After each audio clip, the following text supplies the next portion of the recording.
Kemudian tadi sudah disampaikan oleh Bapak Ustadz kita, masjid ini mau dibangun. Mudah-mudahan sadayanya semuanya kompak. Amin. Ingat sabda baginda Nabi, "Man bana masjidan banallahu baitan fil jannah." Dengan segala upaya, dengan segala kemampuan apa yang kita mampu sumbangkan untuk masjid, mampu dengan tenaganya kita sumbangkan tenaganya, mampu dengan ilmunya sumbangkan dengan ilmunya, mampu dengan mal dengan uangnya sumbangkan malnya untuk pembangunan agama Allah.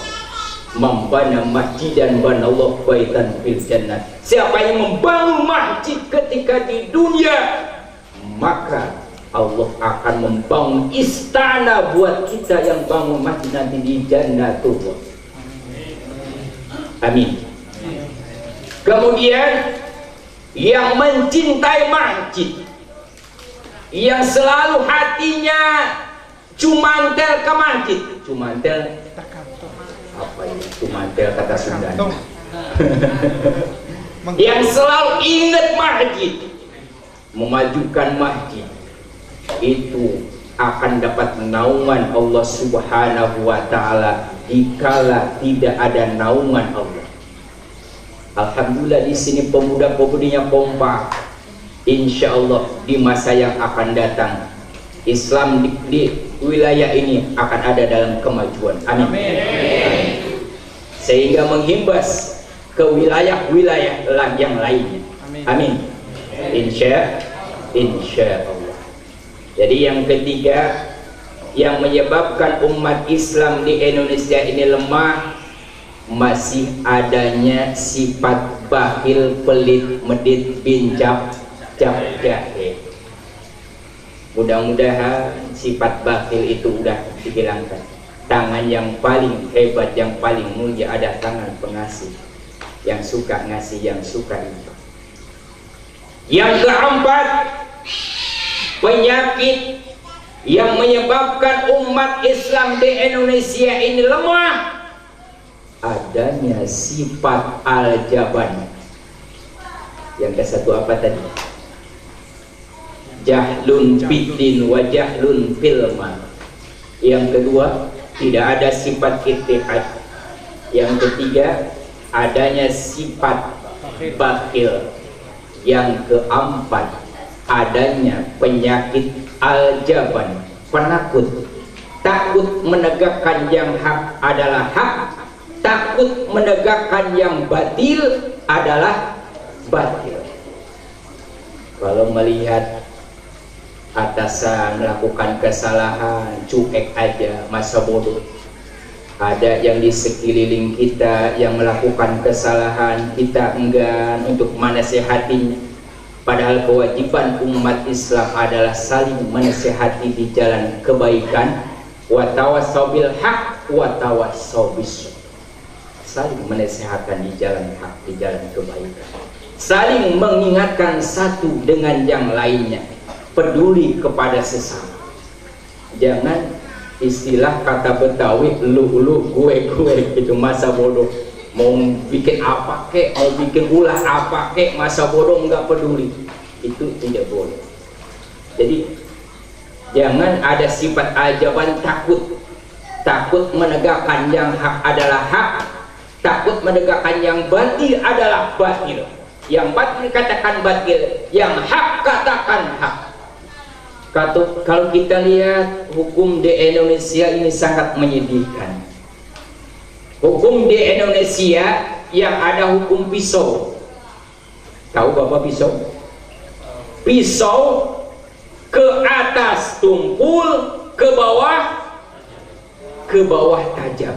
Itulah hukum pisau. Kalau pejabat, kalau atasan melakukan kesalahan, hukum tumpul, tutup aja deh, udah anggap aja nggak ada apa-apa. Tapi kalau wong cilik yang kecil melakukan kesalahan, hukum cepat-cepat ditegakkan. Nenek-nenek maling kakao satu, hukum ditegakkan, diadili. Maling kakao, ngambil kakao satu, diadili. Ngambil pisang satu, kandang, diadili. Ngambil ayam satu, diadili. Tapi yang ngambil sekian T, sekian M, anteng-anteng saja, tenang-tenang saja, nggak ada apa-apa, udah tutup aja masalah. Jadi yang di Indonesia yang dipakai adalah hukum pisau, ke atas tumpul, ke bawah tajam. Padahal Allah telah menegaskan fahkum bainan nasi antahkumu bil adli. Hukumlah manusia dengan hukum yang adil. Di Indonesia pengadilan banyak tapi keadilan nol. Mudah-mudahan di masa yang akan datang hukum di Indonesia bisa dibenahin. Amin.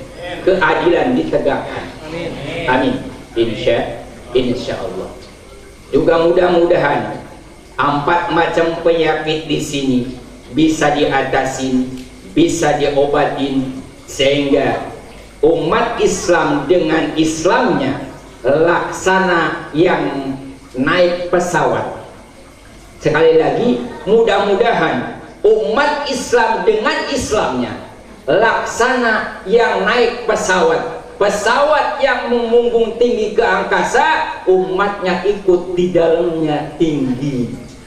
Jangan kayak yang main layang-layang tadi, layang-layang yang membumbung tinggi ke angkasa, tapi umat Islamnya masih tetap di bawah. Mudah-mudahan 4 macam penyakit tadi di sini bisa diatasi. Amin. Ikhwatal iman hadani Allah wa iyyakum. Juga tanda kita mahabbah kepada Allah, tanda kita mahabbah kepada baginda Nabi Muhammad sallallahu alaihi wasallam. Ini udah malam, lanjutin apa udah? Lanjut. Ya lanjut, saya yang capek. Bapak tinggal mangap aja di bawah, saya yang Ikhwatal iman hadani Allah wa iyyakum. Tanda kita mahabbah kepada Allah, tanda kita mahabbah kepada baginda Nabi Muhammad sallallahu alaihi wasallam. 1, kita contoh akhlak baginda Nabi Muhammad sallallahu alaihi wasallam. Bohong kita mengaku mahabbah kepada baginda Nabi, tapi kita tidak mengagungkan baginda Nabi. Dengan apa mengagungkan baginda Nabi? 1, bil aqwal. Kita banyak mengucapkan sholawat, banyak-banyak membaca sholawat kepada baginda Nabi Muhammad sallallahu alaihi wasallam. Jadi bohong mengaku cinta kepada baginda Nabi sallallahu alaihi wasallam kalau kita tidak suka membaca sholawat. Bohong ngaku cinta kepada baginda Nabi Muhammad sallallahu alaihi wasallam kalau kita tidak suka memaafkan kesalahan yang lain. Lihat baginda Nabi, beliau ya'fu 'anil ladzi yusilaih. Beliau selalu memaafkan kepada siapa aja yang melakukan kesalahan kepada beliau. Lihat Alkisah baginda Nabi. Beliau suka dikatain wa innaka lamajnun, kamu gila wahai Muhammad. Kemudian baginda Nabi suka diludahi. Kemudian baginda Nabi suka dibaledogan kutai ontak. Naon dibaledogan? Dilemparin. Tahu ya Pak? Dibaledogan. Suatu saat baginda Nabi mau ke masjid.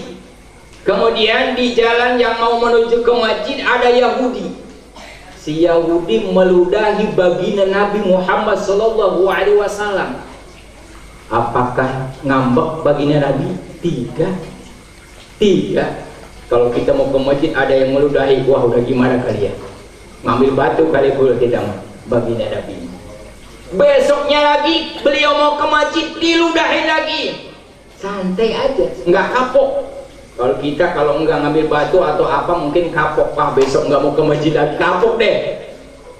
Kapok ke masjid, ada yang ludahin itu. Sampai 1 minggu baginda Nabi Muhammad SAW diludahi oleh Yahudi, tapi beliau tidak ngambek, tetap ke masjid. Setelah 1 minggu, si Yahudi nggak ada di tempat yang biasa itu, di tempat mangkal buat meludahi Nabi. Ketika itu nggak ada si Yahudi itu. Kemudian menanyakan kepada sahabatnya, wahai sahabatku, ini si Yahudi kemana nih? Kata sahabat Nabi, dia lagi sakit ya Bagi, lagi sakit. Begitu nguping, nah nguping tuh nguping bahwasanya Yahudi yang suka meludahi baginda Nabi lagi sakit. Beliau yang paling duluan menengok si Yahudi yang sakit tadi. Subhanallah. Adakah umatnya yang bisa mencontoh akhlak baginda Nabi Muhammad SAW? Beliau mengembangkan Islam, memajukan Islam itu bukan dengan pedang, bukan dengan senjata, bukan dengan bom atom, tapi dengan akhlak.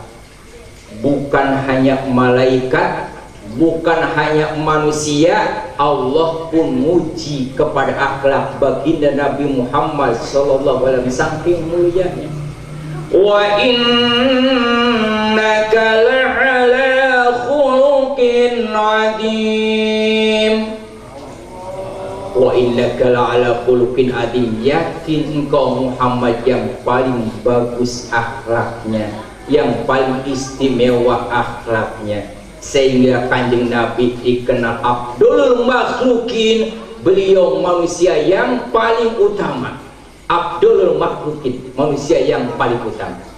Apakah beliau itu dikenal wajah yang tampan? Tidak, bukan ketampanan baginda Nabi yang dikenal, tapi yang dikenal di baginda Nabi Muhammad SAW adalah akhlaknya yang mulia. Jadi yang dilihat oleh Allah itu adalah hatinya, yang dilihat oleh Allah itu adalah akhlaknya, bukan cakap cukupnya, bukan ketampanannya, bukan kecantikannya. Wanita cantik kalau akhlaknya jelek nggak bakal ada yang mandang, nggak bakal ada yang lihat. Pemuda tampan kalau akhlaknya jelek nggak ada yang lihat. Si kaya kalau akhlaknya jelek nggak bakal ada yang mandang. Jadi yang dipandang adalah akhlak yang mulia, akhlaknya yang mulia.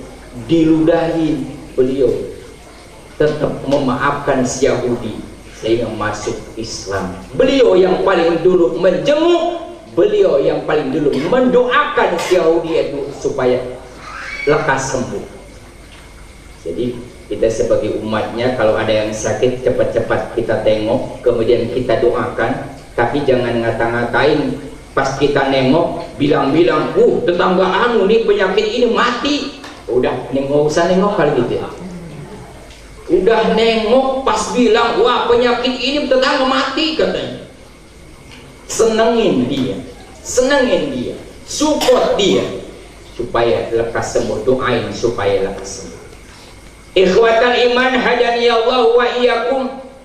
Kemudian pada suatu saat baginda Nabi Shallallahu Alaihi Wasallam ada si Yahudi yang udah menghunus pisau mau membunuh baginda Nabi Muhammad Shallallahu Alaihi Wasallam. Si Yahudi yang mau membunuh baginda Nabi udah di belakang baginda Nabi mau menancapkan pisaunya. Kanjeng Nabi udah dikasih tahu oleh malaikat, hai Muhammad tuh di belakang kamu ada Yahudi yang membunuh kamu.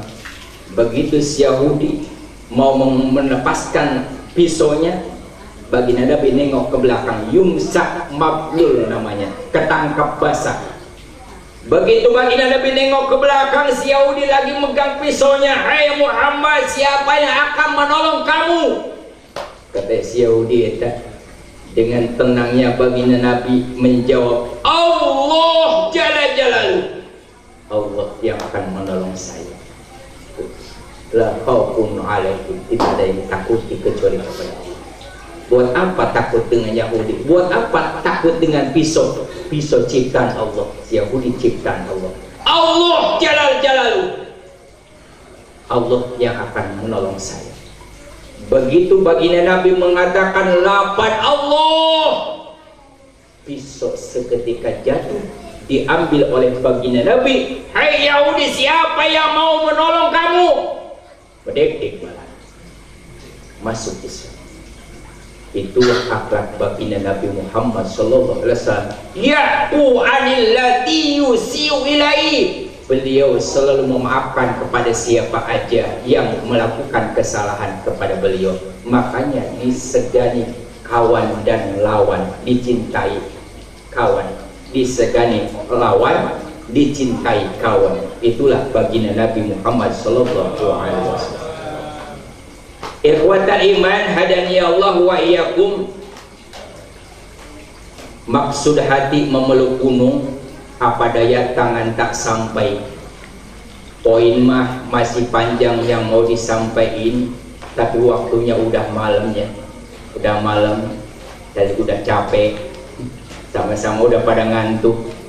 Ya mudah-mudahan dengan wasilah kita mengagungkan Maulid Nabi Muhammad sallallahu alaihi wasallam, kita mendapat syafaat baginda Nabi Muhammad sallallahu alaihi wasallam, yaitu syafaatul uzma, syafaat yang agung.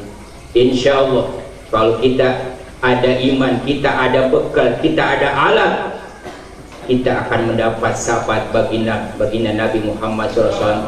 Jangankan kita yang tekun ibadahnya, setiap waktu kita ikut melaksanakan sholat jamaah, kita iman kepada Allah, yang satu kali mengucapkan kalimah salimah ali satu kali selama hidupnya, itu masih mendapat syafaat. Padahal dulu ada muslim tapi tidak suka mengucapkan sholawat. Waktu itu dia lagi lewat kepada yang lagi mauludan, ya, lagi sholawatan. Pas ada yang lagi baca sholawat, dia mengatakan salim ali satu kali selama hidupnya, dia mengucapkan itu. Sehingga pas mau disapatin oleh baginda Nabi Muhammad SAW, itu udah kosong semuanya, kosong. Ada celah setitik di sini, di lidahnya ada setitik putih.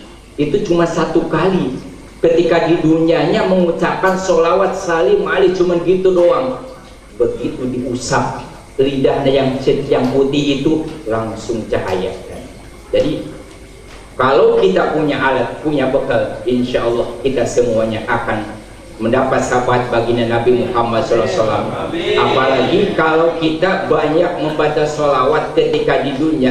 Inna awlan nasi biyaumal qiyamah aktaruhum alaya sholatan. Sesungguhnya manusia yang paling istimewa, manusia yang paling mulia adalah yang banyak membaca sholawat ketika di dunia. Yang banyak membaca sholawat ketika di dunia, niscaya akan dekat dengan baginda Nabi, juga akan menghak syafaat Nabi, akan mendapat syafaat baginda Nabi Muhammad sallallahu alaihi wasallam.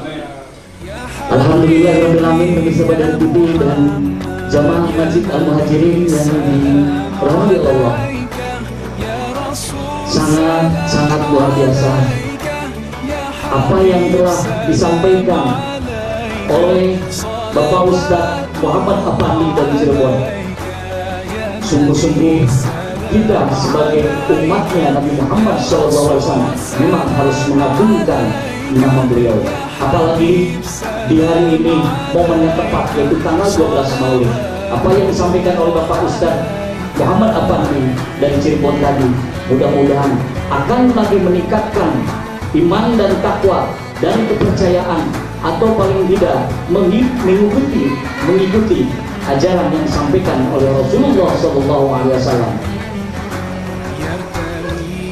Bapak-bapak dan ibu-ibu dan juga pemirsa Badar TV yang dirahmati Allah, maka dengan demikian berakhir pula Menggapai Cinta Allah Badar TV dari Masjid Jami Al-Muhajirin Puri Mutiara Indah, Desa Karangraharja, Kecamatan Cikarang Utara, Kabupaten Bekasi. Dan mudah-mudahan apa yang disampaikan oleh Bapak Ustadz Muhammad Afandi tadi bisa bermanfaat untuk kita semua dan kita bisa mengamalkannya. Amin ya Allah ya Rabbal Alamin. Dan tentunya terima kasih kepada seluruh warga masyarakat Puri Mutiara Indah, khususnya pengurus DKM Al-Muhajirin Puri Mutiara Indah. Kurang lebihnya mohon maaf dan wabillahi taufiq wal hidayah. Wassalamualaikum warahmatullahi wabarakatuh.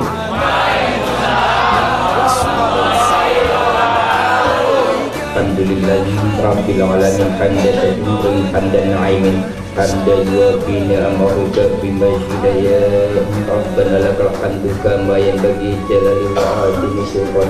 Allahumma nas'aluka wa natasawwalu ilaika wa natasabbahu indaka bi sholati ala nabiyyika Muhammadin sallallahu alaihi wasallam.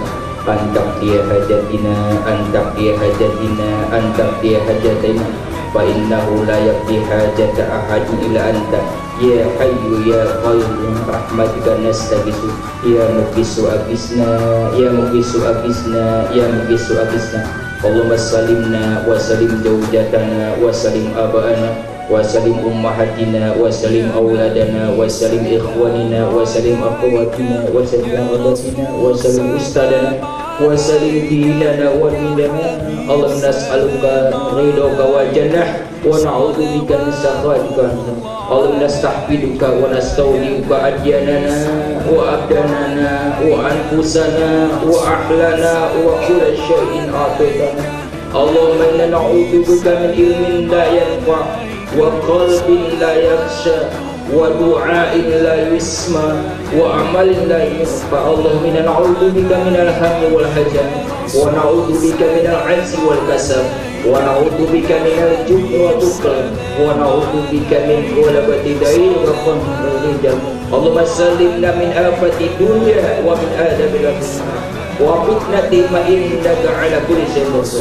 Allahumma khudna bit taqwa wal istiqamah wa a'idna min mujibati nadama fil hali wal ma'ali innaka sami'ud du'a. Wa sholli Allahumma bi jamalika wa jalalika ala sayyidina Muhammadin wa alihi wa sahbihi.